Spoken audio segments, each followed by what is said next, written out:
नमस्कार साथियों, स्वागत है आपका हमारे YouTube channel OP edu point पर।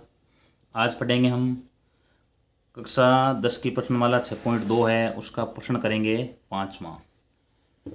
तो 4 तक प्रश्न हमें पहले कर चुके हैं, आज पढ़ेंगे 5वां प्रश्न आपके सामने दिया गया है। आकृति 6.20 आकृति 6.20 में ये देखो डी समांतर ओ क्यू। ये देखो आकृति 6.20 दी है, डी ई समांतर, ये डी ई समांतर ओ क्यू, ये दो रेखाएं समांतर दी गई है। और डी एफ समांतर O R, D F O R के समांतर है। अब आपको सिद्ध ये करना है ई एफ समांतर क्यू आर, ये आपको सिद्ध करना है। तो सबसे पहले देखो चित्र आपके सामने मैंने बना दिया है। सबसे पहले इसमें लिखेंगे दिया हुआ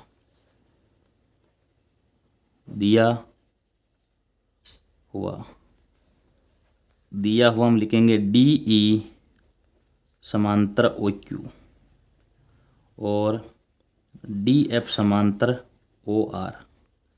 इसके बाद में लिखेंगे सिद्ध करना है। क्या सिद्ध करना है? सिद्ध ये करना है ई एफ समांतर क्यू आर, ये आपको सिद्ध करना है। इसके बाद में उपपत्ति में क्या लिखेंगे देखते हैं। सबसे पहले डी ई समांतर ओ क्यू किस त्रिभुज में दिया गया है? त्रिभुज पी ओ क्यू में। त्रिभुज पी ओ यानी त्रिभुज पी ओ क्यू की बात की हुई है। इसमें डी ई समांतर ओ क्यू, ये किताब में आपको समांतर दिया हुआ है। अब इसको हम आधारभूत समानुपातिक प्रमेय से कैसे लिखेंगे? पी डी बटे डी ओ बराबर पी ई बटे ई क्यू। ये हो गया समीकरण 1। और यहाँ लिखते हैं कोष्टक में थेल्स प्रमेय से या आधारभूत समानुपातिक प्रमेय से। आधारभूत समानुपातिक प्रमेय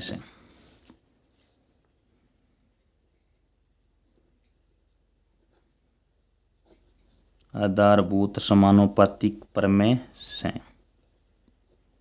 इसके बाद में आगे देखो डी एफ समांतर ओ आर भी दिया है। तो ये त्रिभुज पी ओ आर में है, तो यहाँ लेंगे त्रिभुज पी ओ आर में डी एफ समांतर ओ आर, यहाँ लिखेंगे दिया हुआ, ये आपको प्रश्न में दिया हुआ है। तो इसको हम प्रमेय के द्वारा कैसे लिखेंगे? देखो वही बात है, त्रिभुज पी ओ आर में ये समांतर है, तो पी डी बटे डी ओ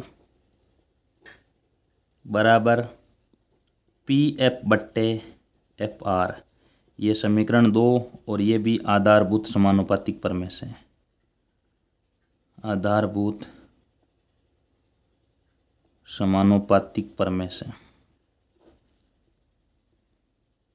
अब समीकरण 1 और 2 को देखते हैं। दोनों के देख सकते हैं LHS बराबर है। अगर कोई समीकरण के LHS बराबर होते हैं तो उनके RHS भी बराबर आते हैं, यानी ये पक्ष भी दोनों बराबर होंगे। समीकरण 1 बराबर समीकरण 2, तो यहाँ हो जाएगा पी ई बट्टे ई क्यू बराबर पी एफ बट्टे एफ आर। आकृति में देख सकते हैं, देखो कहाँ पर ये आ रहा है, पी ई बट्टे ई क्यू कहाँ आ रहा है? देखो पी ई बट्टे ई क्यू बराबर पी ए बट्टे एफ आर आ रहा है। तो त्रिभुज पी ओ क्यू आर की बात की गई, पी ई बट्टे ई क्यू बराबर पी ए बट्टे एफ आर, यानी त्रिभुज पी क्यू आर में अगर इन भुजाओं का अनुपात बराबर है, इसका अर्थ है ई एफ समांतर क्यू आर होगी। तो यहाँ लिखेंगे ई एफ समांतर क्यू आर और कारण हो जाएगा आधारभूत समानुपातिक प्रमेय के विलोम से। आधारभूत समानुपातिक प्रमेय के विलोम से।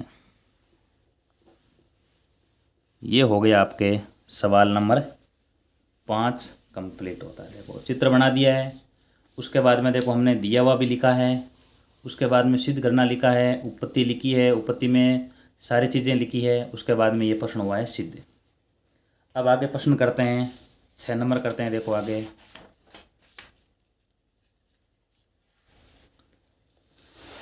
6 नंबर में दिया हुआ है आपके सामने, देखो आकृति 6.21 में क्रम से O P O Q O R पर क्रम से बिंदु ए बी सी इस प्रकार स्थित है कि ए बी समांतर पी क्यू, ए सी समांतर पी आर है।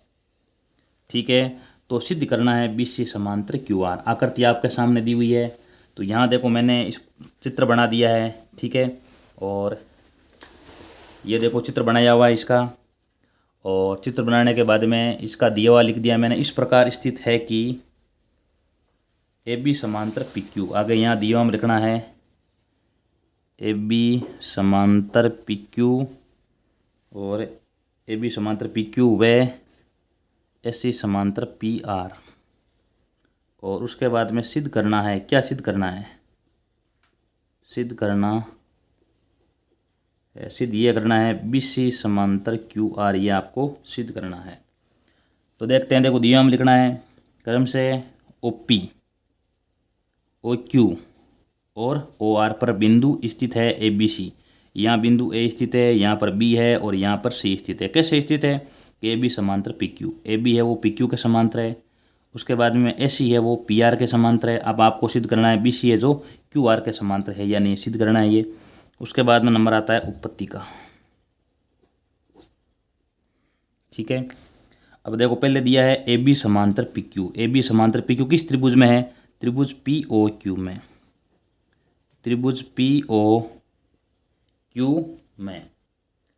त्रिभुज पी ओ क्यू में जो भुजाएं समांतर दी हुई है, यानी पी ए त्रिभुज पी ओ क्यू में ये भुजाएं समांतर दी हुई है, यानी यहाँ लिख देते हैं ए बी समांतर पी क्यू। कैसे लिखेंगे इसको हम, ए ओ बट्टे ए ओ या ओ ए बट्टे ए पी बराबर ओ बी बट्टे बी क्यू। ये हो गया समीकरण 1। और यहाँ लिखते हैं आधारभूत समानुपातिक प्रमेय से, आधारभूत समानुपातिक प्रमेय से। ठीक है, एक आपको बात और दी हुई है, ऐसी समांतर पी आर दिया। ऐसी समांतर पी आर किस त्रिभुज में है, त्रिभुज पी ओ आर में, त्रिभुज पी ओ आर में। ठीक है, त्रिभुज पी ओ आर में यहाँ पर आपको रखना है, ये किताब में पहले से ही दिया हुआ है तो यहाँ रखना है दिया हुआ। उसी प्रकार पी ओ आर में ऐसी समांतर पी आर, यहाँ पर भी रखना है आपको दिया हुआ। ठीक है, अब इसको प्रमेय के द्वारा कैसे लिखेंगे, देखो इसको हम ऐसी समांतर पी आर, तो इसको भी ओ ए बट्टे ए पी बराबर ओ सी बट्टे सी आर, समीकरण 2। इसको भी आधारभूत समानुपातिक प्रमेय से, आधारभूत समानुपातिक प्रमेय से। ठीक है, समीकरण 1 बराबर 2, समीकरण 1 और 2 के LHS बराबर है तो RHS बराबर होंगे। समीकरण 1 बराबर समीकरण 2, समीकरण 1 और 2 के देख सकते हैं LHS बराबर है तो RHS भी बराबर होंगे। तो यहाँ हो जाएगा ओ बी बट्टे बी क्यू और ओ सी बट्टे सी आर। अब देखो इस त्रिभुज में देखते हैं ओ बी बट्टे बी क्यू बराबर ओ सी बट्टे सी आर आ रहा है, तो ये त्रिभुज ओ क्यू आर की बात की हुई है। इसका अर्थ है अगर इन भुजाओं का अनुपात बराबर है तो बी सी समांतर क्यू आर। तो यहाँ हो जाएगा बी सी समांतर क्यू आर। यहाँ लिख सकते हैं आधारभूत समानुपातिक प्रमेय के विलोम से।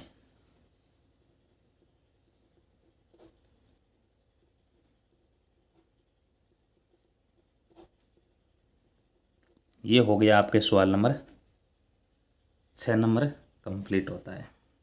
ठीक है, अब करते हैं आगे हम सवाल नंबर 7।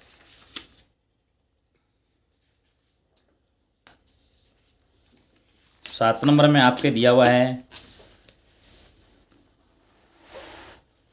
प्रमेय 6.1 का प्रयोग करके सिद्ध कीजिए कि एक त्रिभुज की एक भुजा के मध्य बिंदु से होकर दूसरी भुजा के समानांतर खींची गई रेखा तीसरी भुजा को समद्विभाजित करती है। याद कीजिए आप इसे कक्षा 9th में सिद्ध कर चुके हैं। ठीक है, तो आप थोड़ा बहुत 9th में पढ़ चुके हैं। देखो इसको, तो सबसे पहले लिखते हैं इसके अंदर दिया हुआ क्या लिखा है। देखो, एक त्रिभुज की भुजा के मध्य बिंदु से दूसरी भुजा के समानांतर खींची गई रेखा, यानी सबसे पहले बनाते हैं इसका चित्र बनाते हैं। देखो, तो सबसे पहले सवाल नंबर 7 में लिखते हैं दिया हुआ। दिया हम क्या लिखते हैं, देखो जो प्रश्न में दिया हुआ लिखता है, यह दिया हुआ है कि एक त्रिभुज की एक भुजा के मध्य बिंदु से, यानी मान सकते हैं ए बी का मध्य बिंदु कोई है, दूसरी भुजा के समानांतर यानी BC के समांतर रेखा खींची गई है। तो यहाँ एक समांतर रेखा खींच लेते हैं। देखो BC के समांतर, इसका नाम मैंने रख दिया है Q और R।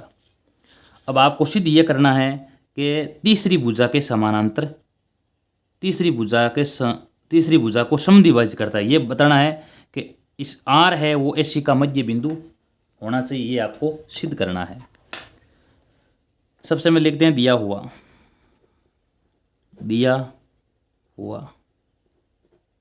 ठीक है, दिया हुआ लिखा है त्रिभुज ABC में Q AB का मध्य बिंदु है। ठीक है, मध्य बिंदु है अर्थात क्या मान होगा, देख सकते हैं कि AQ बराबर में क्या आ जाएगा। देखो BQ आ जाएगा, AQ बराबर में BQ, AQ बराबर BQ। और क्या दिया हुआ है, और देखो ये BC के समांतर भी है तथा QR समानांतर BC।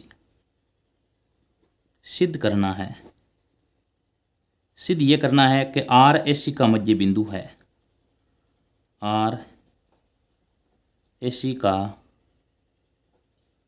मध्य बिंदु है अर्थात AR बराबर CR, ये आपको सिद्ध करना है। तो सबसे पहले लिख रहे हैं, इसमें उपपत्ति लिख रहे हैं। देखो आगे दिया हुआ लिख दिया मैंने, सिद्ध करना लिख दिया। उपपत्ति में देखो दिया हुआ है कि Q किसका मध्य बिंदु है, Q AB का मध्य बिंदु है, Q AB का मध्य बिंदु है। ठीक है, यानी एक Q किसके बराबर है, देखो BQ के बराबर है। ठीक है, अब BQ गुणा हम क्या मान सकते हैं, देखो यहाँ पर गुणा हम 1 मान सकते हैं, ये BQ भाग में आ जाएगा, तो यहाँ आ जाएगा AQ बट्टे BQ बराबर 1। इसको रख दो आप समीकरण 1 और इसको समीकरण 1 रख दो। उसके बाद में QR BC के समानांतर है। ठीक है, ये आपको दिया हुआ है। अब इसको हम आधारभूत समानुपातिक प्रमेय से कैसे लिखेंगे, अगर समानांतर है तो पढ़ रहे हैं। देखो इसका आ जाएगा AQ बट्टे BQ, AQ बट्टे BQ बराबर AR बट्टे CR। ठीक है, इसको आप रख दो समीकरण 2 और यहाँ लिख दो आधारभूत समानुपातिक प्रमेय से, आधारभूत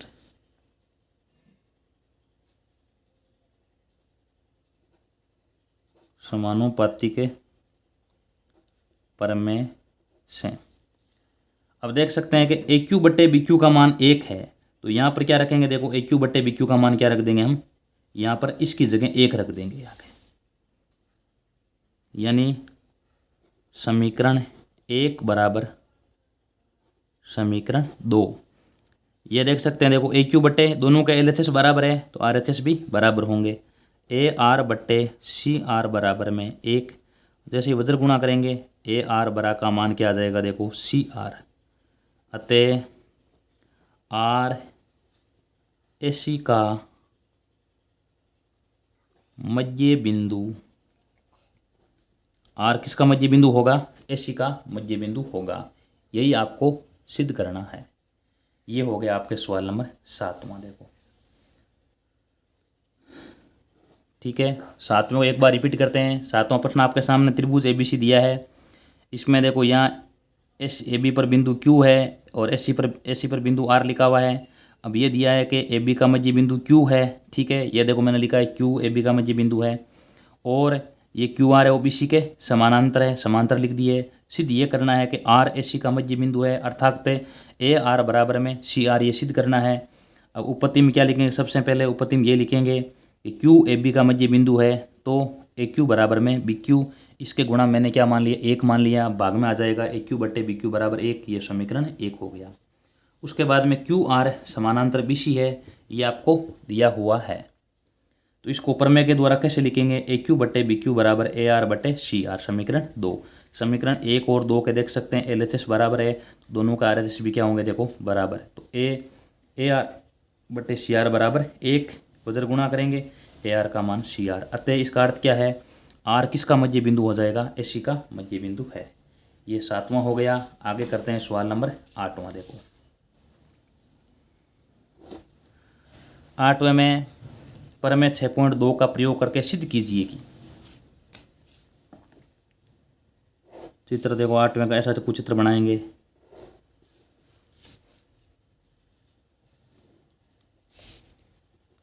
ए बी और सी, ठीक है, यहाँ लिख देंगे पी और क्यू।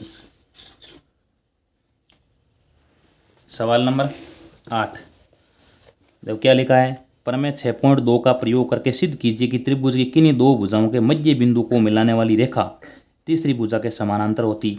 याद कीजिए, आप 9th में ऐसा कर चुके हो, यानी दो भुजाओं के मध्य बिंदु को मिलाने वाली रेखा। अब की बार ये दिया है कि P भी मध्य बिंदु है और Q भी मध्य बिंदु है। अब ये बताना है कि पी क्यू बी सी के समानांतर होगी, ये सिद्ध करना है। सबसे पहले लिखते हैं दिया हुआ,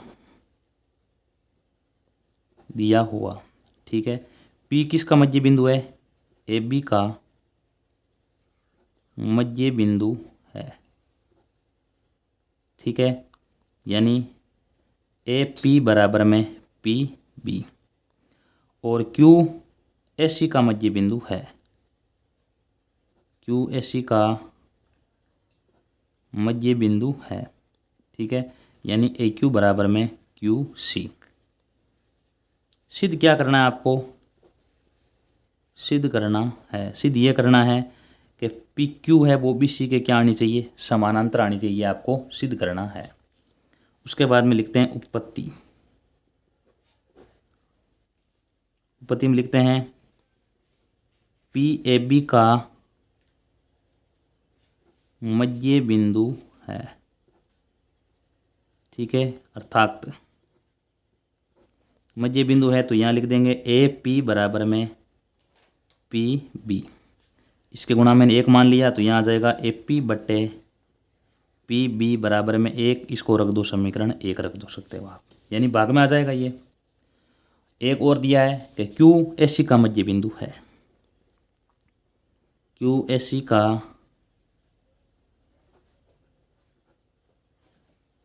मध्य बिंदु है, अर्थात ए क्यू बराबर में क्यू सी, इसके गुणा में एक मान लिया, तो ए क्यू बट्टे क्यू सी बराबर एक, ये समीकरण दो। समीकरण एक और दो के देख सकते हैं, आर एच एस बराबर है तो दोनों के एल एच एस भी बराबर होंगे। समीकरण एक बराबर समीकरण दो, समीकरण एक और दो के आर एच एस बराबर है तो एल एच एस बराबर होंगे, यानी ए पी बट्टे पी बी बराबर ए क्यू बट्टे क्यू सी। आकृति में देख सकते हैं, देखो ए पी बट्टे पी बी का मान किसके बराबर है, ए क्यू बट्टे क्यू सी के बराबर है। इसका अर्थ क्या है, पी क्यू समानांतर बी सी होगी, पी क्यू समानांतर बी सी। कोष्टक में रखना है आधारभूत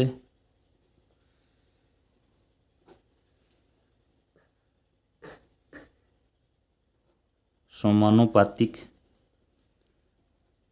प्रमेय के विलोम से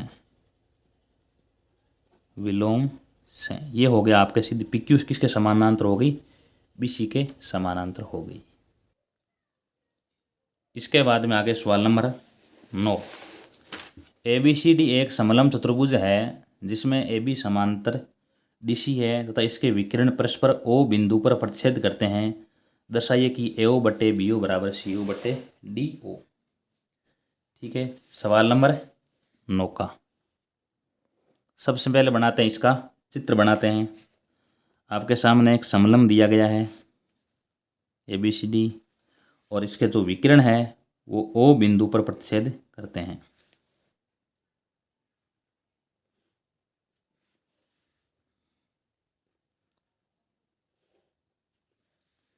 ठीक है, इसके विकिरण O बिंदु पर प्रतिच्छेद करते हैं। ये A, यहाँ पर B, C और D और O। ठीक है, सबसे पहले लिखते हैं दिया हुआ किताब से देकर लिखेंगे। दिया हुआ लिखेंगे ABCD एक समलंब है जिसमें AB समानांतर DC है तथा इसके विकिरण परस्पर बिंदु O पर प्रतिच्छेद करते हैं।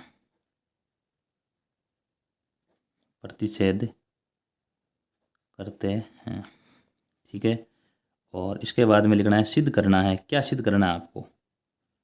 सिद्ध ये करना है AO बट्टे BO बराबर में CO बट्टे DO, ये सिद्ध करना है। और इसमें आपको रचना लिखनी है।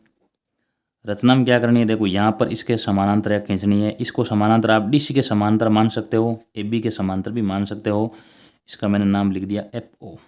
ठीक है, तो मैं यहाँ लिख रहा हूँ FO समानांतर AB रेखा खींची, यानी ये FO AB के समांतर खींच दिए, रेखा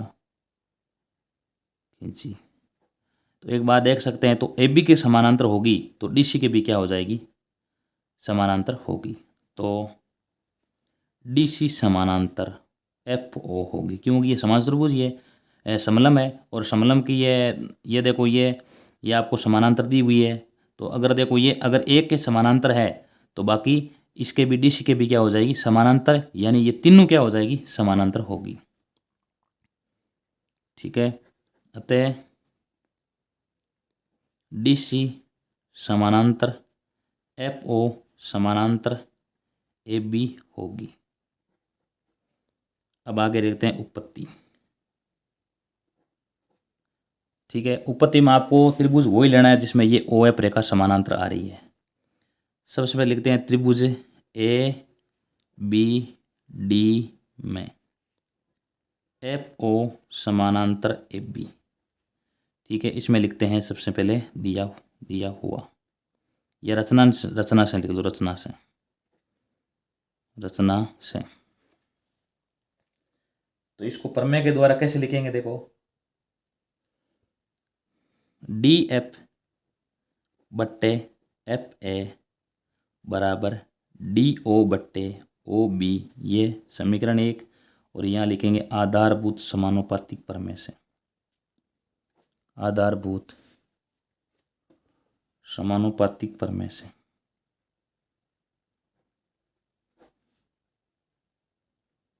आधारभूत समानुपातिक प्रमेय से।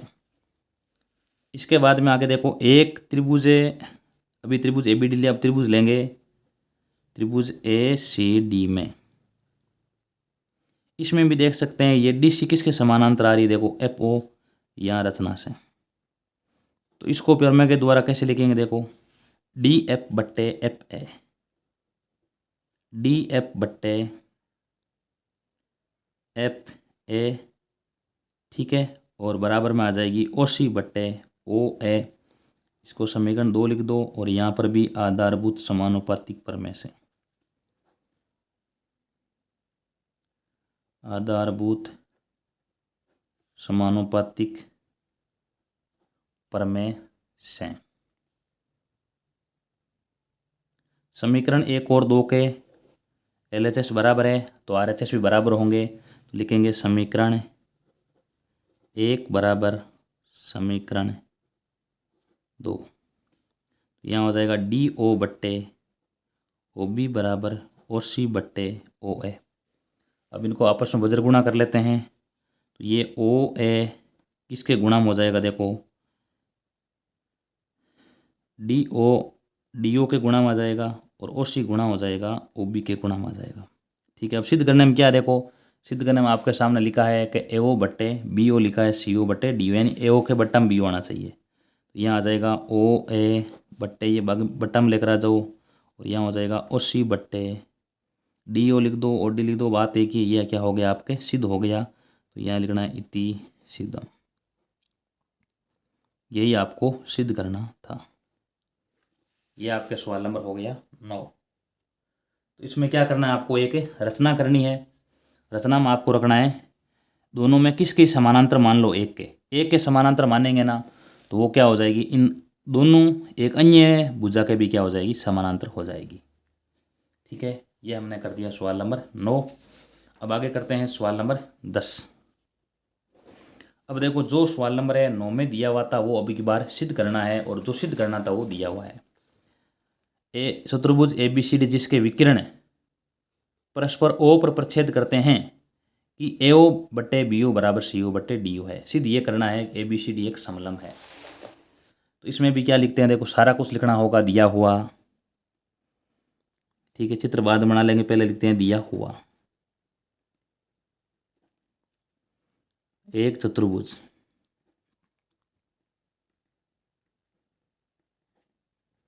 ए बी सी डी के विकिरण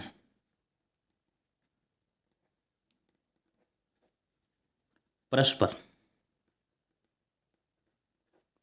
बिंदु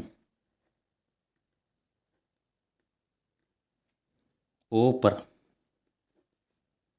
इस प्रकार प्रतिच्छेद करते हैं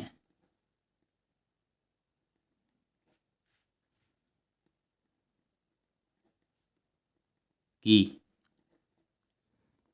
ए ओ बट्टे बी ओ बराबर सी ओ बट्टे डी ओ। उसके बाद में आगे है रचना। रचना के बाद में है सिद्ध करना। क्या सिद्ध करना, सिद्ध करना भी लिख लेते हैं, सिद्ध करना है। सिद्ध करना है, सिद्ध आपको ये करना है ए बी सी डी एक समलम है, ये आपको सिद्ध करना है। तो सबसे पहले चित्र बनाते हैं। देखो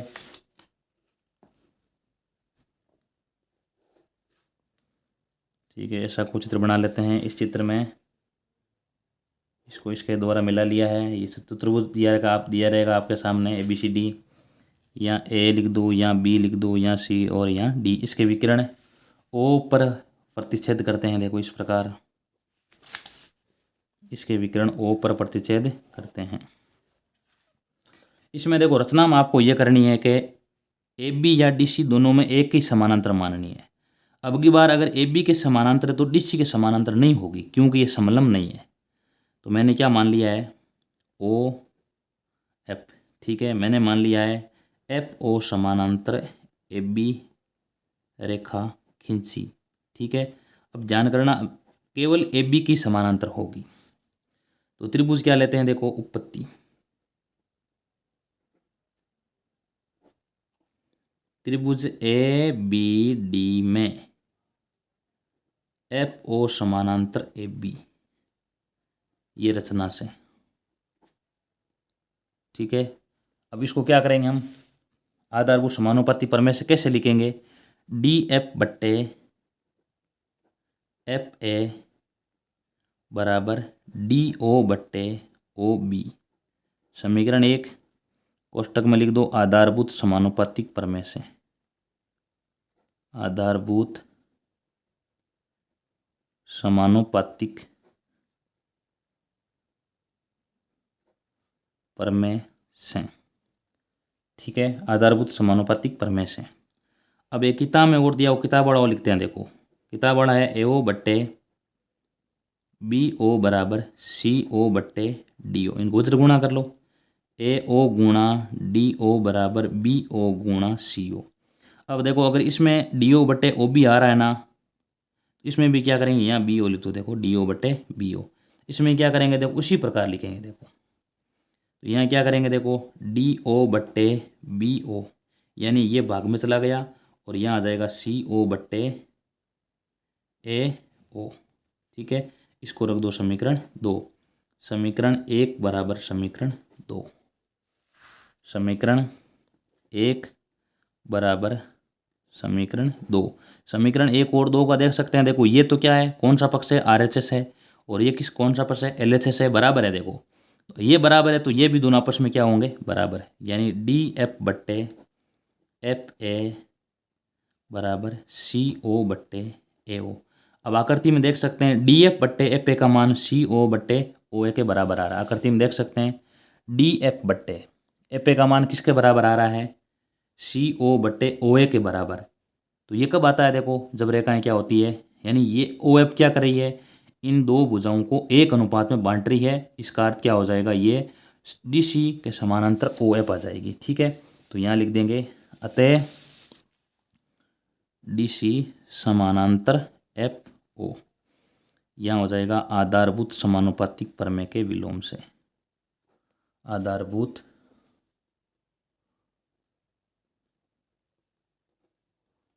समानुपातिक प्रमेय के विलोम से। ठीक है, इस प्रकार होता है हमारा सवाल नंबर 10 कंप्लीट। यही आपको सिद्ध करना था। देखो अब देख सकते हैं, अगर डीसी के समानांतर अगर एफ ओ आ गई है, ठीक है, डीसी के समानांतर एफ ओ आ गई है, और ये देख सकते हैं कि एफ ओ समानांतर किसके, देखो ए बी के रचना से समानांतर है, रचना से समानांतर है। तो देख सकते हैं डी सी एफ ओ के समानांतर है, एफ ओ ए बी के समानांतर है, तो डी सी ए बी के समानांतर होगी, यानी ए बी समानांतर डी सी हो जाएगी। अतः जिसकी समूह भुजाओं का एक युग्म समानांतर होता है वो एक समलंब होता है। अतः ए बी सी डी एक समलंब चतुर्भुज है। यही आपको सिद्ध करना है, समलंब चतुर्भुज है। इसी के साथ हमारी प्रश्नमाला होती है ये कंप्लीट। आगे वाले वीडियो में पढ़ेंगे हम, नई प्रश्नमाला शुरू करेंगे 6.3। अगर आपको वीडियो अच्छा लगा तो वीडियो को लाइक कीजिए और शेयर कीजिए और चैनल को सब्सक्राइब कीजिए। धन्यवाद।